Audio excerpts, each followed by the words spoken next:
दुनिया के अलग अलग देशों में तेजी से कोरोना वैक्सीन पर काम चल रहा है।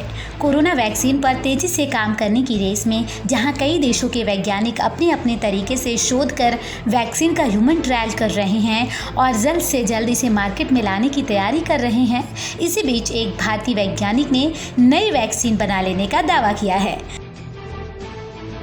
दरअसल ब्रिटेन की ऑक्सफोर्ड यूनिवर्सिटी में भारतीय प्रोफेसर सुमे विश्वास ने कोरोना वायरस की एक नई वैक्सीन तैयार कर ली है।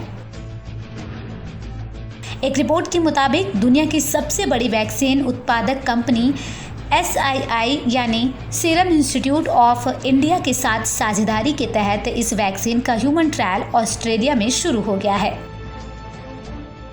बता दें कि प्रोफेसर सुमे विश्वास ऑक्सफोर्ड यूनिवर्सिटी के जेनर इंस्टीट्यूट में प्रोफेसर एड्रियन हिल और सारा गिलबर्ट के साथ काम कर चुकी हैं।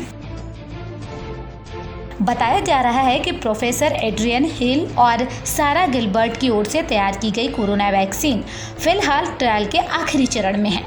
खास बात यह है कि जिस स्पाई बायोटेक कंपनी ने कोरोना की नई वैक्सीन तैयार की है उसे सुमी ने 2017 में बनाई थी।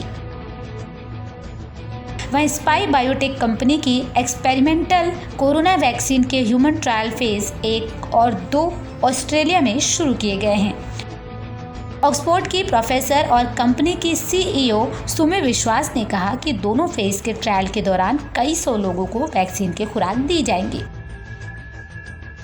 नई वैक्सीन में हेपेटाइटिस B एंटीजन के वायरस जैसे कण को कैरियर के तौर पर इस्तेमाल किया गया है, जिससे कोरोना वायरस स्पाइक प्रोटीन जुड़े हैं। इसके जरिए ही शरीर में इम्यूनिटी डेवलप होगी। सुमी विश्वास की बात करें तो सुमी ने ऑक्सफोर्ड से ही PhD की डिग्री ली और जेनर इंस्टीट्यूट के साथ मलेरिया की वैक्सीन तैयार करने के लिए कई साल तक काम कर चुकी हैं। वहीं कोरोना वैक्सीन की बात की जाए तो स्पाई बायोटेक ने सीरम इंस्टीट्यूट के साथ वैक्सीन के लाइसेंस का समझौता किया। इससे पहले सीरम इंस्टीट्यूट ऑक्सफोर्ड की पहली कोरोना वैक्सीन के उत्पादन के लिए एस्ट्राजेनेका कंपनी के साथ भी समझौता कर चुकी है। इसके तहत सीरम इंस्टीट्यूट अब 1 अरब वैक्सीन की खुराक तैयार करेगी। स्पाई बायोटेक कंपनी ने अब तक करीब $19.8 मिलियन की राशि फंडिंग के जरिए जुटा ली है।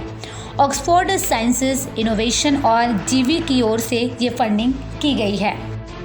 बहरहाल वैक्सीन पर तेजी से काम चल रहा है और अलग अलग देशों में इसे जल्द से जल्द मार्केट में लाने की बात की जा रही है। Bureau report AB star news.